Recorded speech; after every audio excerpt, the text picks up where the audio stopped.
বিসমিল্লাহির রহমানির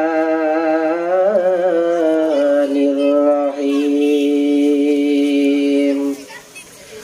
ওয়া মান আহসানু কাওলাম মিম্মান দাআ ইলাল্লাহ ওয়া আমিলা সালিহান ওয়া ক্বালা ইন্নানি মিনাল মুসলিমিন।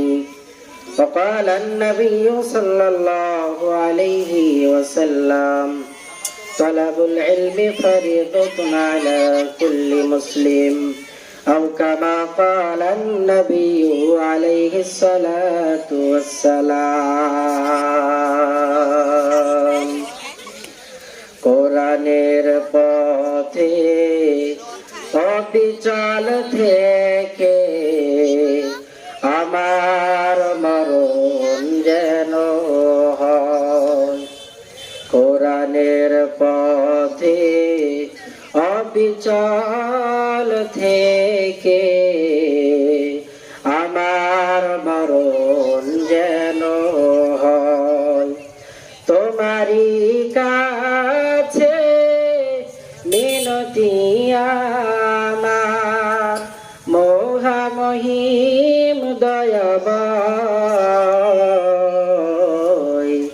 কোরআনের পথে অবিচল থেকে আমার মরণ যেন হয়। আলহামদুলিল্লাহ।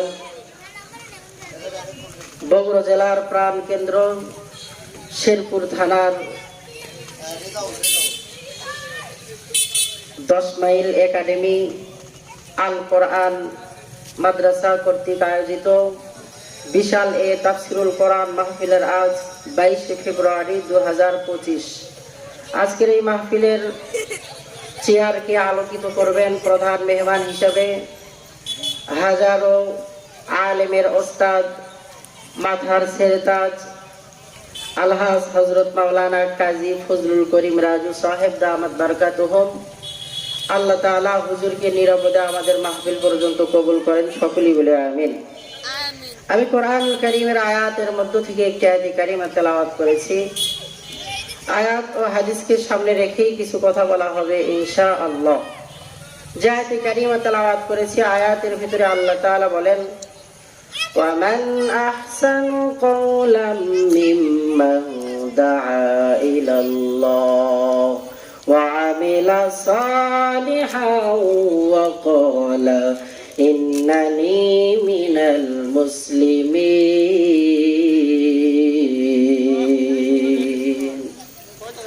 ওই ব্যক্তির চাইতে আর কার কথা সুন্দর হবে যেই ব্যক্তি দাআ ইলাল্লাহ, মানুষকে ডাকে একমাত্র রবের দিকে। কার দিকে? একমাত্র আল্লাহ তাআলার দিকে। যেই ব্যক্তি মানুষকে ডাকে ওই ব্যক্তির চাইতে আর দুনিয়াতে কারো কথা সুন্দর হতে পারে না। আল্লাহ আল্লাহ ক্যা মুবারক নাম হ্যায়, আল্লাহ আল্লাহ আশিকো কা কাম হায়। আল্লাহ আল্লাহ এই যে শিরিন সুতো নাম, শির সাকার মিকো নগ জানাম তমাম। আল্লাহ আল্লাহ তু মেরা মাবুদ হায়, আল্লাহ আল্লাহ তু মেরা মাশুক হায়। রবের পরিচয় আমাদের জানার দরকার আছে। আমার ভাইরা ভালো মতো খেয়াল করে,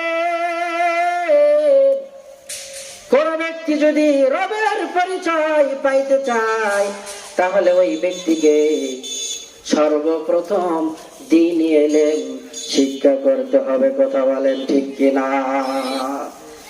আল্লাহর হাবিব সাল্লাল্লাহু আলাইহি ওয়াসাল্লাম, আমার ভাইরা ভালো মতো খেয়াল করেন, হাদিসে মুবারাকার মধ্যে বলেছেন, তালাবুল ইলমি ফারিদাতুন আলা কুল্লি মুসলিম। দ্বীনি ইলম তলব করা প্রত্যেকটা মুমিন মুমিনাতের উপরে ফরজ। ইলমে দ্বীন আমাদেরকে অন্বেষণ করতে হবে, ইলম আমাদেরকে অর্জন করতে হবে। কথা বলেন ঠিক কিনা?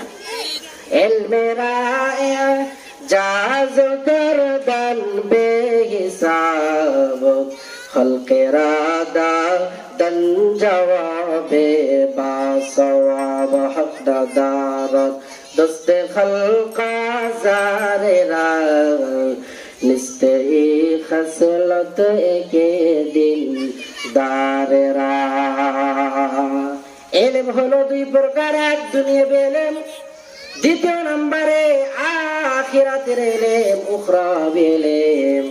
আল্লাহর হাবিব আল্লাহ তাআলা মহাগ্রন্থ কুরআনুল কারীমের মধ্যে বলেন, আমার ভাইরা ভালো মতো খেয়াল করেন, কুল হাল ইস্তাবিল্লাযীনা ইয়ালামুন ওয়াল্লাযীনা লা ইয়ালামুন, যারা জানে আর যারা জানে না, ও নবী আপনি জানিয়ে দেন ওই সমস্ত ব্যক্তিগুলো কখনো সমান হতে পারে না। কথা বলেন ঠিক কিনা? যারা জানে তারা হলো জান্নেওয়ালা আলেম, আর যারা জানে না তারা হলো গায়রে আলেম। আলেম আর গায়রে আলেমের মধ্যে পার্থক্য কেমন শোনেন শোনেন। রাত্র আর দিন যেই রকম এক হতে পারে না, আলেম আর গায়রে আলেম কখনো এক হতে পারে না। কারণ যে জানে সে জান্নেওয়ালা আলেম, আর যে জানে না সে গায়রে আলেম। আল্লাহর হাবিব হাদিসের মধ্যে বর্ণনা করেন, ফাকিহুন ওয়াহিদ আসাদু আলা শাইতানি মিন আলফি আবিদ। একজন ফকিহ শয়তানের কাছে 100 আবেদকে ঘায়েল করা, ধোঁকা দেওয়া যত সহজ, একজন আলেমকে 100-1000 শক্তি প্রয়োগ করলেও ধোঁকা দেওয়া এত সহজ না। কথা বলেন ঠিক কিনা? এজন্যই তো বলেছে, ইন্নামা ইয়াখশাল্লাহা মিন ইবাদিহিল উলামা। আল্লাহ তাআলাকে সবচাইতে বেশি ভালোবাসে একজন আলেম। আলেমের চাইতে আল্লাহ তাআলাকে ভয় কেউ বেশি করে না। ওই দিল্লি শহরের একটা ঘটনা ভালো মতো শুনেন আমার ভাইরা। একজন তালিবুল ইলম মসজিদের মিনারে বসিয়া বসিয়া কিতাব মোতালা করেন। দিল্লি শহরের মধ্যে মারামারি লেগে গেল। একজন দিনদার পরহেজগার মুসলিমা মহিলা দৌড় মারছে মসজিদের ভিতরে। যাওয়ার পরে দেখে একজন কোরআন ও হাদিসের বই খুলে তাকরার করতেছে, কোরআন খুলে কিতাব খুলে মোতালা করতেছে। রাতের অন্ধকার, কোন বাড়ির দরওয়াজা খোলা নাই। এক পর্যায়ে আল্লাহর বান্দি ডাক দিয়ে বলল, হুজুর বাহিরে এমন অবস্থা, বাহিরে থাকার মতো তো পরিস্থিতি নাই, আপনি যদি আমারে একটু আশ্রয় দিতেন তাহলে আমি মহিলার জন্য বড় ভালো হইতো। খোঁজ খবর নিয়ে দেখে গেল ওই দিল্লি শহরের মধ্যে টপ সুন্দরী নারীদের মধ্যে একজন হলো ওই নারী। আল্লাহর বান্দা এবার কুরআনুল কারীম হাদিসের কিতাব মোতালা করে। রাত্র যখন অন্ধকার হয়ে যায়, আমার ভাইরা ভালো মতো খেয়াল করেন, আলেম ওলামারা ছাড়া আল্লাহ তাআলাকে বেশি ভালো কেউ বাসে না। রাত্র যখন অন্ধকার হয়ে যায়, নফস তো তিনটা, এক নফস ধোঁকা দেয়, ও তালিবুল ইলম এমন সুন্দর মহিলা তুমি জিন্দেগিতে আর পাবে না রে। সঙ্গে সঙ্গে যখনই অন্তরের ভেতরে শয়তান ওয়াসওয়াসা দেয়, ও চেরাগের মধ্যে, বাতির মধ্যে যে আলো দ্বারা সে কিতাব মোতালা করতেছিল, তার হাতটা একবার ওই আগুনের মধ্যে বারবার দেয়। যখন ফজরের আযান হয়ে গেছে, নামাজ আদায় করবে, এবার ওই তালিবুল ইলম বাইরে খোঁজ খবর নিয়ে দেখে বাহিরে আর কোনো মারামারি হট্টগোল নাই। ও বোন, আপনি এখান থেকে এখন বের হতে পারে, কারণ বাহিরে আর কোনো হট্টগোল নাই। ও তালিবুল ইলম, আপনার থেকে আমি শুনতে চাই, আপনি মাঝে মাঝে আপনার হাত ওই আগুনের ভিতরে চেরাগের মধ্যে কি জন্য দিতেন? এবার ডাকতে বলে, বোন আমার, তাহলে শোনো শোনো, আমার অন্তরের ভিতরে যখন শয়তান ওয়াসওয়াসা দিত রে, এত এমন সুন্দরী মহিলা তুমি আর জিন্দেগিতে পাবে না, আমি ওই সময় আমার অন্তরকে, আমার লোকটারে, আমার হাতে আঙ্গুলি গুলোকে ওই আগুনের মধ্যে দিতাম।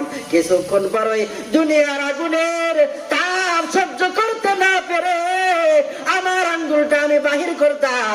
আমি আমার অন্তরকে বারবার বোঝাইতাম, রে তোমার অন্তরের ভিতরে ওয়াসওয়াসা আনা যাবে না, যদি তুমি জিনায় লিপ্ত হয়ে যাও আল্লাহ তাআলার জাহান্নামের ভয়ঙ্কর আগুন থেকে বাঁচতে পারবা না।